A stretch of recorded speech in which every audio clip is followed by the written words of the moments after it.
ក្រ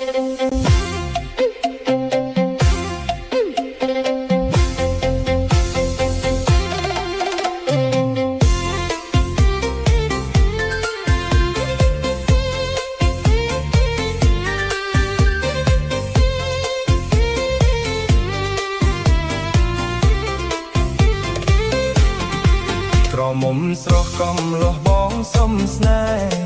បងមកពីស្រែទើបតែបានមកក្រុងដងឃើញអូនមកច្រាំងបាំងឆាត់ពណ៌បៃតងដៃរៀដាក់បងនួលអងធ្វើ